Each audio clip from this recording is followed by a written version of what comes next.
Okay, yes, hello, welcome back to the channel, Tom.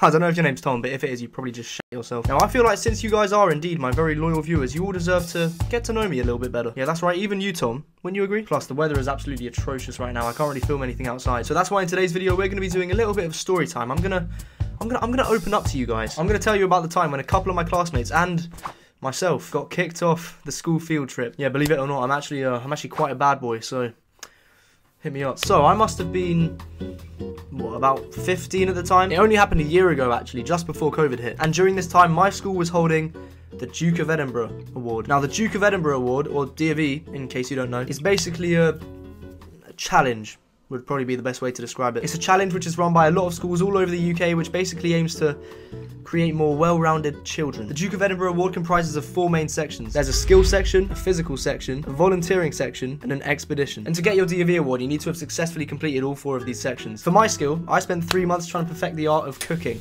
Because, I don't know, I used to be pretty bad at cooking, and I guess I wanted to get less bad.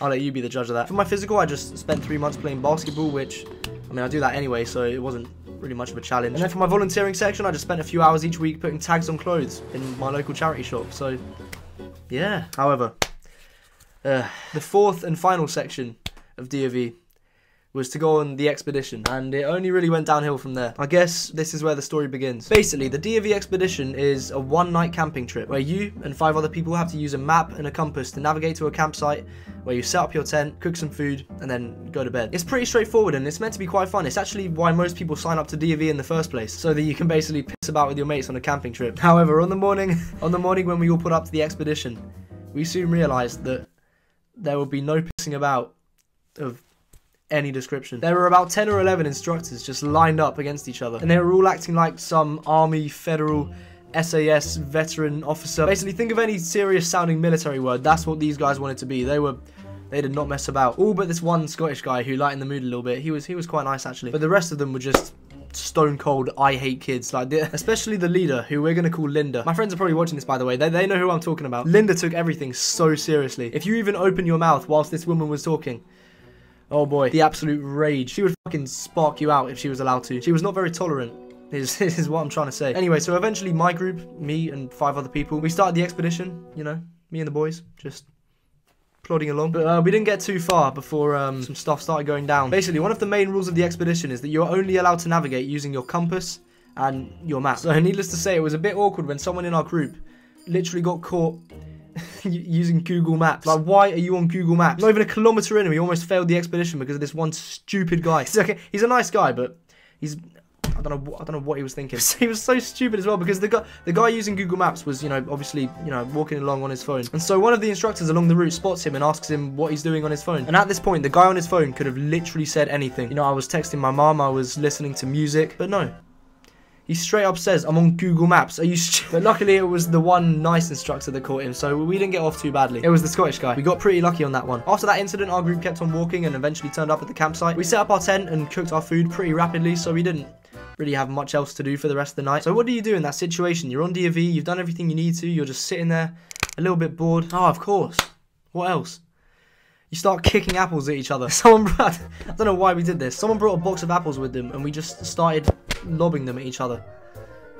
What a fun game. 15 years old and we're kicking apples at each other's faces. Loads of other groups on the campsite also were doing pretty stupid shit. So naturally, Linda and the squad got a little bit irritated. Linda got everyone together, she called a meeting and basically just told us that we were all horrible people.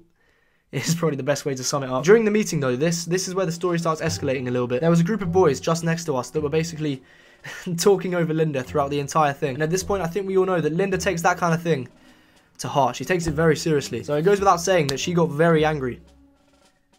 But not at them. She got angry at us. She thought we were the ones speaking. It was nighttime. She couldn't actually see who was talking, so she just assumed it was us because we were in that general vicinity. So obviously at this point, it's not looking good for us. We had a close call with Google Maps earlier on in the day. We got caught kicking apples at each other, and we allegedly spoke over the instructor. It's safe to say that we were now the arch nemesis of this 30-year-old woman named Linda. And not only Linda, but the entire team of instructors, to be honest. Not the Scottish guy though.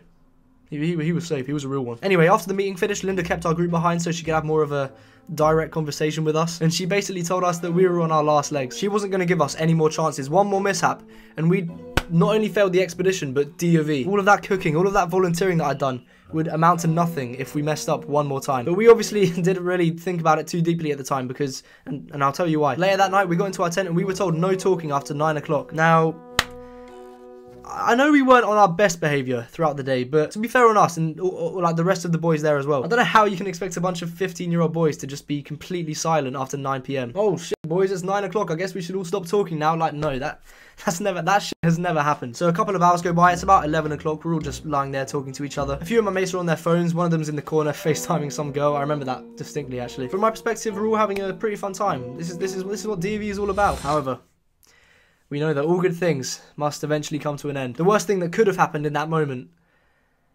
happened. Out of nowhere, we get interrupted by a voice right outside our tent. It was hard to make out at first, but we soon realised that it was the voice of an instructor. And I think it's safe to say that we all shat ourselves. I think I could actually smell poo in that tent. Well, hello, gentlemen. It's 11 at night, and quite frankly, you've been a pain all day long. So what you're going to do now is you're going to get up, pack your bags, and we're going to call your parents to come and pick you up. Gentlemen, you have failed DofE. I repeat, you have failed DofE, gentlemen.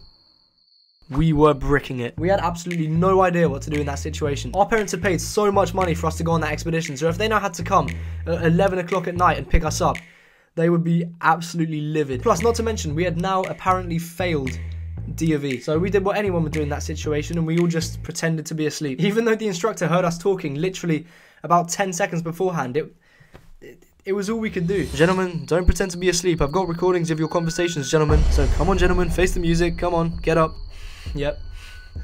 That actually happened, by the way. He whipped his phone out and got an audio recording of our conversations just to prove that we were awake. So there was literally no use in still pretending to be asleep, but we didn't know what else to do. What are you supposed to do in that situation? We stayed completely silent, trying to keep the act up as long as possible. All the while, this instructor's just circling our tent like a fucking shark. We expected him to eventually just get bored and walk away after like 5 minutes, but this instructor was dedicated. After circling us about 50 times and getting no response, he eventually just came over and unzipped the tent. And at this point, the smell of poo in that tent, I can speak for myself when I say that I was shitting myself. So there we are, the four of us getting angrily stared at in a tent whilst pretending to be asleep, wondering how our lives even got to this point. And then out of nowhere, because he's getting no response, the instructor just starts tugging on one of my mate's sleeping bags. And I think at that point, it might have been a bit too much for my friend because he gave in. My mate starts slowly opening his eyes as he pretends to wake up. And then when he eventually, you know, sits up and gets out of his tired state, he does the worst acting I've ever seen. He goes, what's happening?